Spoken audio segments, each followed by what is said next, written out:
Assalamualaikum guys. Today I will discuss about to amortized loans. अब amortized loans क्या चीज़ होती है? ये बेसिकली आपके ordinary annuity की ही टर्म है जिसमें इसमें भी annuities ही यूज़ होती है यानी इंस्टॉलमेंट ही यूज़ होती है। amortized loans में एक चीज़ का फ़र्क होता है, इसमें ये होता है कि आपका जो इंटरेस्ट रेट होता है वो टाइम के साथ साथ कम हो रहा होता है। वैसे तो एनविटीज़ में ये होता है कि आप लोग जिस तरह की इंस्टॉलमेंट्स दे रहे होते हो आप उसके साथ सेम उसका इंटरेस्ट रेट भी पे कर रहे होते हो उसकी प्रिंसिपल अमाउंट पर। लेकिन इसमें भी आपकी मल्टीपल सेविंग्स ही होती हैं, लेकिन आज इसमें जो इंटरेस्ट रेट होता है वो टाइम के साथ साथ कम हो रहा होता है, बल्कि आपकी आप कह सकते हैं प्रिंसिपल अमाउंट भी कम हो रही होती है। अब कैसे हो रही होती है? अगर इसको बाय डेफिनेशन देखा जाए तो आपको शो हो रहा होगा डेफिनेशन से लोन अमोर्टाइजेशन क्या चीज़ है।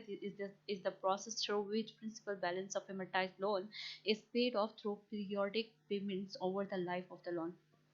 पीरियोडिक पेमेंट्स देते हैं, लाइक ये लोन की बात करें, आप किसी भी तरह का लोन जो बैंक से लेते हैं, आप घर के लिए लोन लेते हैं या किसी भी चीज़ के लिए लोन लेते हैं। लेट्स सपोज अगर आपने 10 लाख का लोन लिया है तो आप उनसे कहते हो मुझे पीरियोडिकली आप इंस्टॉलमेंट्स बना दें, तो मैं और उसका इंटरेस्ट रेट बता दें, मैं उसके साथ साथ आपको हर साल जो सा एनुअली इस चीज़ को इसको इंस्टॉलमेंट्स को पे करता रहूँगा और इंटरेस्ट रेट भी देता रहूँगा। इसमें वो फिर आपको पीरियोडिकली आपको इंस्टॉलमेंट्स बना कर दे देते हैं। इसमें होता ये है कि अगर आपको एक साल में लेट्स सपोज अगर आप एक साल के अंदर उसको 1 लाख रुपए की इंस्टॉलमेंट दे रहे हैं, आपको उसने 10 साल तक उसने जो है वो आपको 1 1 लाख की इंस्टॉलमेंट्स बना के दिए हैं। अब होगा क्या कि आपने जो फर्स्ट ईयर में एक साल पहले साल में जो आपने 1 लाख दिया है, तो उस पे जो आपको इंटरेस्ट रेट उसने चाहे वो 10% का है 20% का है, वो जो आपने देना है वो आपकी प्रिंसिपल अमाउंट से ही काउंट होगा। 10% का जो इंटरेस्ट रेट होगा ना कि आपकी इंस्टॉलमेंट पेमेंट में ऐड होगा। अगर वो आपको वो पेमेंट देनी पड़ती है, अगर आपको इंस्टॉलमेंट पेमेंट 1 लाख अलग देनी होगी और इंटरेस्ट रेट जो आपकी प्रिंसिपल अमाउंट पर होगा वो अलग देना होगा। दूसरे साल पे जो आपकी प्रिंसिपल अमाउंट होगी वो डेफिनेटली कम हो चुकी होगी। अब वो जो प्रिंसिपल अमाउंट जो दूसरे साल होगी, अब जो आपने इंटरेस्ट रेट देना होगा वो आपने दूसरे साल के प्रिंसिपल अमाउंट पर देना है जो कम हो चुका है, ना कि आप। और दूसरी जो आपकी इंस्टॉलमेंट है 1 लाख, वो आपने सेम एज इट इज़ 10 साल तक देते रहना है।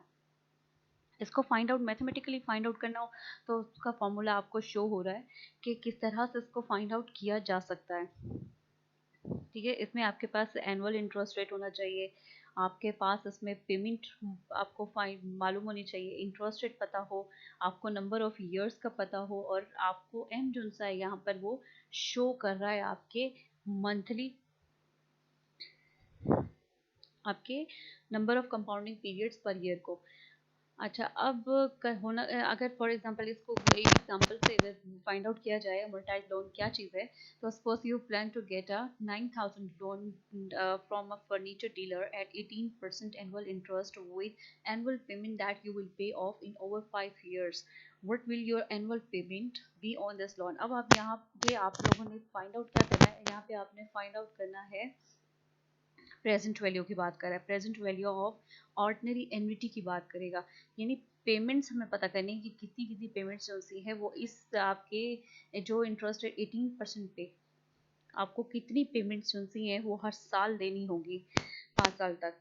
तो आपको उसने लोन भी बता दिया है कि आपने 9,000 का लोन लिया है और इस पर आपने पेमेंट्स बतानी है कि वो कितनी पेमेंट्स जो सी हैं वो आप फाइंड आउट करेंगे।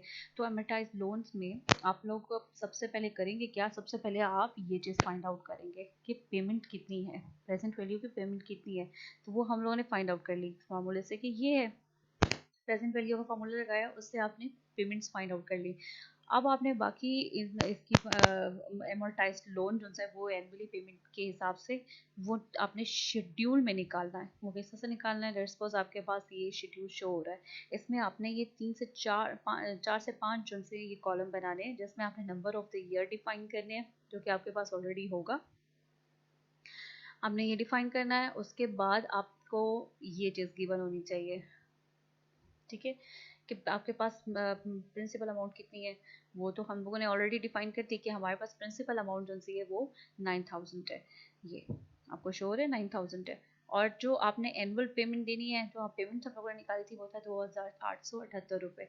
और उसके बाद इंटरेस्ट रेट की बात करें तो इंटरेस्ट रेट जो आप फर्स्ट ईयर का निकालेंगे वो निकालेंगे आप इसका 9,000 का, तो वो आपके पास आ जाएगी ये। उसके बाद आपने फाइंड आउट करना होगा कि जो आप लोगों ने रीपेमेंट आपकी प्रिंसिपल अमाउंट की वो क्या है, वो आप लोग शो करोगे। वो कंप्लीट स्टेज से निकाल के दिखा देते हैं।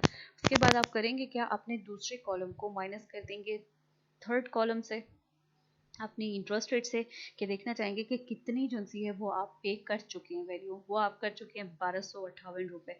अब आप देखना चाहते हैं कि अब आपके पास बकाया बैलेंस कितना रहता है, अब आपने कितना दूसरे साल आपके पास कितनी अमाउंट रहती है जो आपने रिटर्न करनी है, वो फाइंड वो फाइंड आउट करेंगे आप अपने प्रिंसिपल अमाउंट को माइनस कर देंगे आप अपनी फोर्थ कॉलम से, एनविटी अमाउंट से, रीपेमेंट ऑफ प्रिंसिपल पोर्शन से, उससे माइनस करेंगे तो आपके पास यहाँ पर प्रिंसिपल अमाउंट आ जाएगी जो आपने नेक्स्ट ईयर पे करनी है।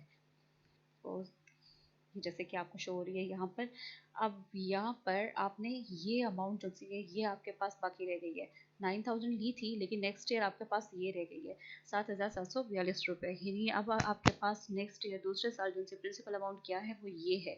अब आपने करना कि अब जब नेक्स्ट ईयर का आप प्रॉफिट देंगे, आपने अब इंस्टॉलमेंट पेमेंट वही देनी है 2000 जो आपकी फिक्स है, ये फिक्स है, इसको आपने 5 साल तक यही देते रहना है। लेकिन जो इंटरेस्ट रेट होगा, अब 18% का जो इंटरेस्ट रेट लगेगा वो लगेगा आपकी इस अमाउंट पे, दूसरे साल की अमाउंट पे। इसी तरह जब आप थर्ड ईयर का निकालेंगे तब भी 18% का इंटरेस्ट जो है वो आपकी इस अमाउंट पे लगेगा। ठीक है, तो आपका इंटरेस्ट रेट टाइम के साथ कम होता जाएगा और आपकी जो डिपॉजिट आपकी जो प्रिंसिपल अमाउंट होगी वो भी टाइम के साथ कम होती जाएगी। तो इन दी एंड आपकी ये शेड्यूल आपको बनाना होगा अगर आपसे क्वेश्चन में पूछा जाए। और फिर इसमें एक छोटी सी एग्जांपल है कि मंथली पेमेंट्स किस तरह से अमर्टाइज जो सी लोन्स में आप पे कर सकते हैं, किस तरह से सबको फाइंड आउट कर सकते हैं, वो मैं आपको ऑलरेडी बता चुकी हूँ कि आपको सबसे पहले पेमेंट्स फाइंड आउट करनी होगी। पेमेंट फाइंड आउट करने के बाद डायरेक्ट अगर आप इसकी अमर्टाइज लोन निकालना चाहते हैं तो आपके पास फॉर्मूला ये है, आप इससे पूरे निकाल सकते हैं, आपको इतना मैनुअली काम करने की ज़रूरत नहीं है।